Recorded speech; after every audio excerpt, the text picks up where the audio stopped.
again. This is Amanda Doran from Animal Chatters. You are watching Animal Chatters, another episode that my fabulous producer Mark and I have put together for you. Today I'm going to be talking about a few subjects that people have actually asked me a lot about and are curious as to know what I think of these problems. The first one is anxiety. I think all of us in our lives have had at least one anxious animal, whether it be a dog, a cat, even a horse. What causes anxieties? People ask me. Well, there's so many answers to that question.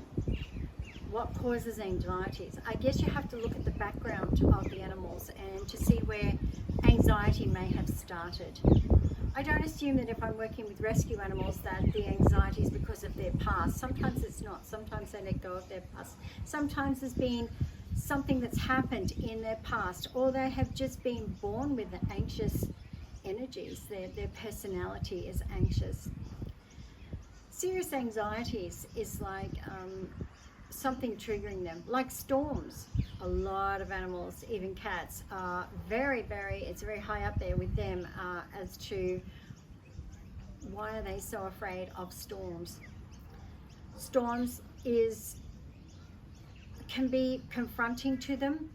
We've got to remember that they can hear a lot more than we can. So storms, of course, can be excruciatingly painful for them with their energies and with their voices and the animals and the hearing and so forth.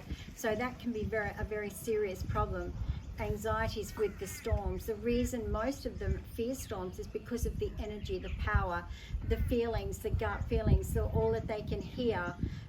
And the noises and the vibrations. We've got to remember that they can hear and feel and sense a lot more than we can. And if they're quite fearful of storms and just want to run, and you know, those kinds of sounds like the thunders and so forth, and fireworks and so forth, that can trigger, even in some people, that can trigger an anxiety. So what do we do with an animal that has anxieties with storms?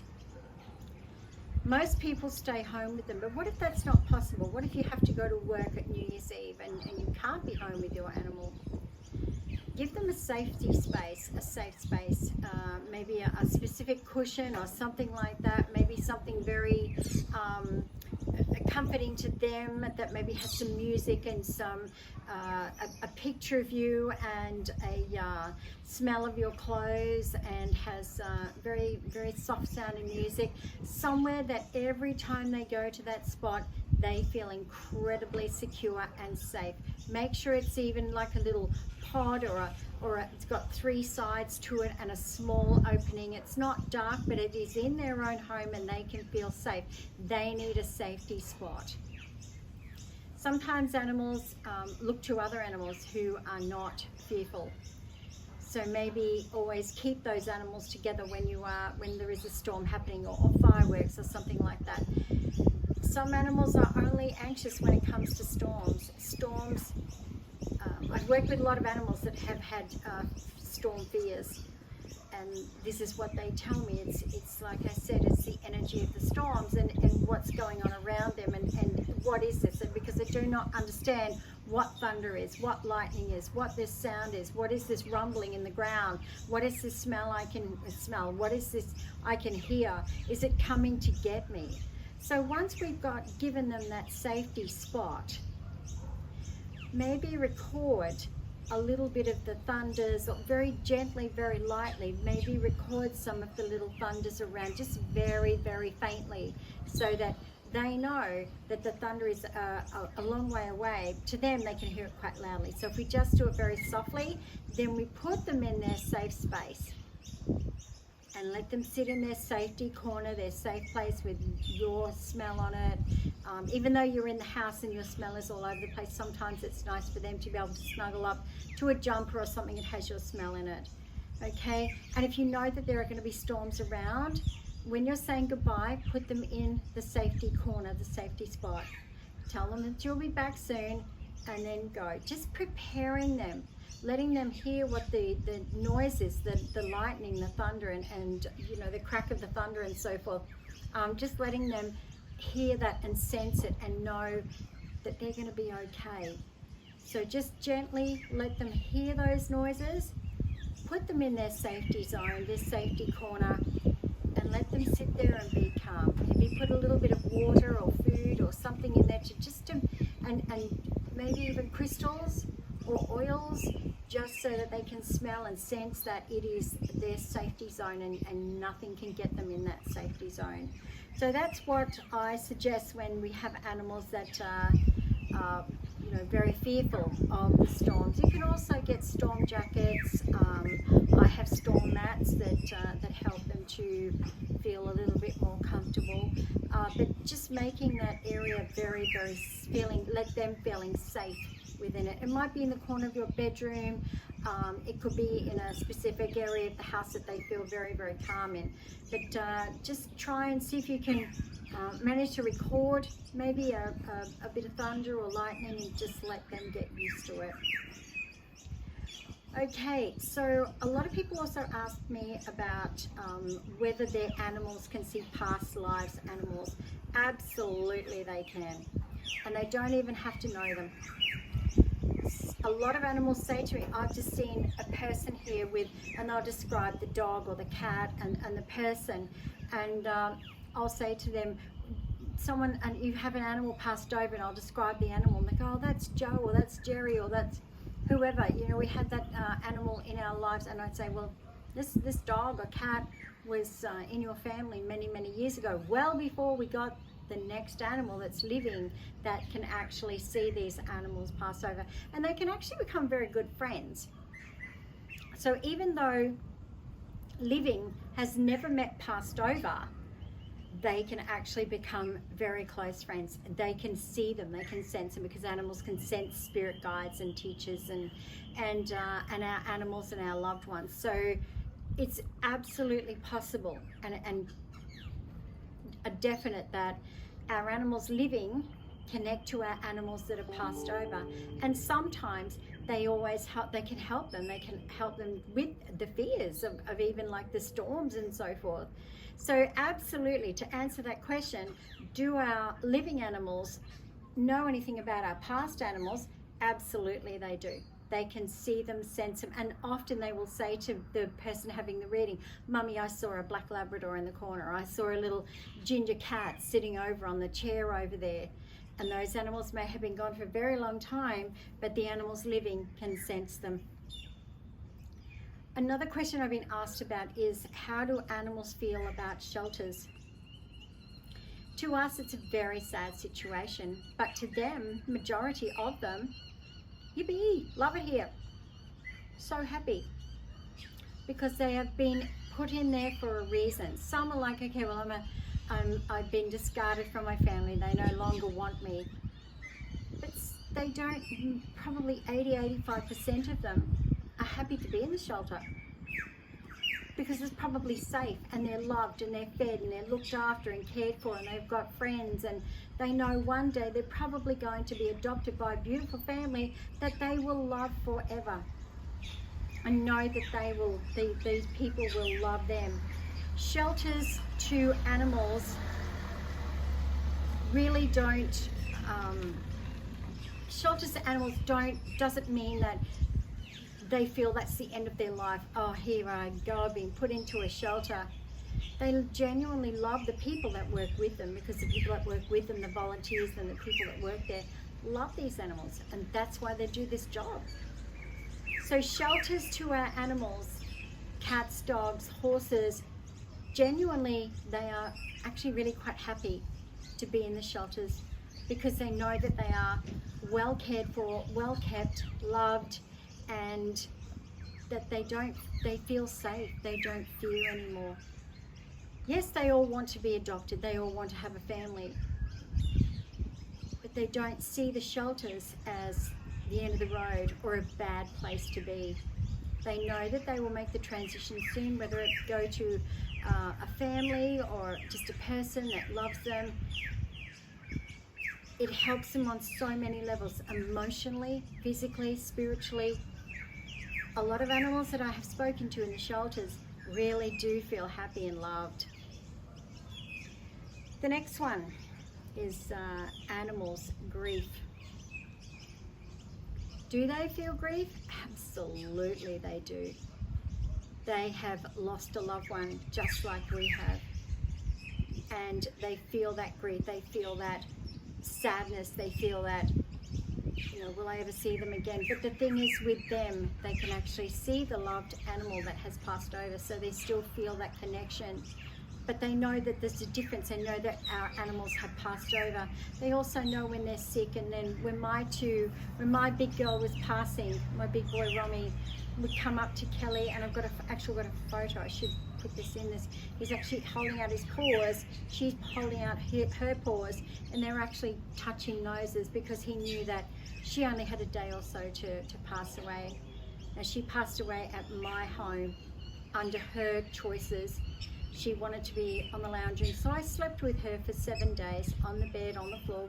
Romy and Kelly and I slept together, stayed together, and she passed away that afternoon. I could feel her. Romy said to me, "Mummy, I think Kelly's going." Within about 2 hours, she had passed. About 3 days later, I could sense her. I always called her my cheese monster because as soon as she could hear cheese rattling, she would come bounding around from the other end of the house, fast asleep. She would come bounding around. Now, she didn't actually have cheese. I would have something else that I would give her that she thought it was cheese. So, but she just heard the sound of the cheese, so I would call her my little cheese monster. And within about 2 days or 3 days, Romy came around the corner on the left of me, like they both did, and I saw him in real life and her right beside him, and they came around together and they both jumped up on the sofa together. He was so happy. He was very, very sad for about 2 or 3 days, and then all of a sudden he was jumping around. I could see him. He just ran around the corner. She was right beside him. I could see the apparition of her. She jumped up, he jumped up, and he's like, "Mummy, guess what? My sister's here. Kelly's here. She's back again. Yay!" He was so excited. So I could sort of see her, but he could definitely see her. And I asked him what she looked like, and he said, "She's kind of fluffy." And I said, "What do you mean by fluffy?" And he said, "She doesn't look exactly the same, but she's a cloud like." But he said, "I know it's her because I could see her face, and I just know it is her energy." So there we have it. What happens when animals feel that grief? They do feel that grief, and we have to deal with it with them as well, because they have this terrible grief, this sadness around them, and it's very hard for them to at times they're absolutely shattered with sadness, and sometimes they don't want to live. Their sadness is so in depth, and they've been with this other dog for so long, or this cat, or and they don't want to deal with it anymore. It's like, I don't want to live without that animal. I recently know of a cat that had 3 dogs. It was 3 chihuahuas and 1 cat. This cat was the queen of her home. She passed away at 17. The 3 little chihuahuas, she was actually bigger than the 3 chihuahuas, and they adored her, all 3 of them. Sometimes you get one, "Oh yeah, it's really sad," and then you've got the other 2, "Oh, that's so sad." But these 3 were devastated. These 3 little dogs, they missed their guide, the one that was always around them. They knew that they were safe, and they all reacted in different ways, but you could see how much they were grieving for her, just like us. Like, it's just like an empty spot, and the sadness, the tears, and the emotions, they feel those too. When they have lost a human or an animal, one of their own, they definitely feel that grief. The next subject is the COVID. A lot of people are asking me about the animals with the COVID. Sadly, a lot of our emotions because of the COVID, and I don't want to go into the whole story of what's going on, but most of us know that a lot of us had lockdowns all over the world, and the animals think it's great because we can actually stay home with them. But then what happens when we have to go back to work? That's a struggle for them. But they also tap into our emotions, how we're feeling about the COVID. We may have lost our jobs, or we're struggling financially, and so forth. they understand that concept of what's happening with us. They understand our emotions. They tap into our emotions. When we're feeling sad or when we're feeling like we're having a real struggle with life, all they want to do is make us feel better. They don't want to, generally they do not want to add to our problems. They want to try and take our problems away from us. They're very aware that there are changes around this world. Not so much us telling them, but they are incredibly aware of the changes because of the COVIDs. It's hard for them sometimes to understand, and it's frustrating to them because they don't know how to deal with our problems. They do not know how to deal with what's going on around us. All they want to do is support us and let us know, I love you no matter what's going on, loving us unconditionally through all of these hard times with the COVID that's going on, and even other things that are going on in our lives, emotional issues. So just know and just remember that the COVID is affecting them as well. Not so much physically, but spiritually and emotionally. Let them in, let them be a part of this. Let them, you know, they love to have us home. And I know my two cats are like, are you going away soon, Mum? No. All right, well, I don't need to drop a Nanky toy into your suitcase, which is what Russell does. Romy just takes one of my shoes out of the suitcase and chews it. And then when I get to the platform, I'm looking for my shoes and there's only one. So I ring my flatmate and go, well, have you seen what? She goes, are you looking for this? Nanky chewed up stiletto. Yep, thanks very much. So basically I went on platform in thongs. And I told them the story and they thought that was hilarious. That's Romy. Okay, I think this has helped you today a bit. We talked about anxieties, past lives and the living, the shelters, the animals' grief, and the COVID as well. Just quickly, people ask me about totem animals. Totem animals are a part of our personality. So they represent the strength and the weaknesses and all of that. So if you have a totem animal like a bear, it's like, okay, you don't see that side very much, but when the bear comes out, it's like, yeah, look out. So the totem animals are a reflection of who we are, and I'll talk about that at some other time. Thank you. Love your animals. Give them a big hug from Auntie Amanda, and thank you for listening. And subscribe, like, and notification. All right? Yeah. I mess it up every time. And guys, also if you want to ask Amanda any questions, or if there's anything you'd like, just leave a comment in the section underneath the video, and because we read them and we will get back to you. Thanks everyone. Take care. Bye.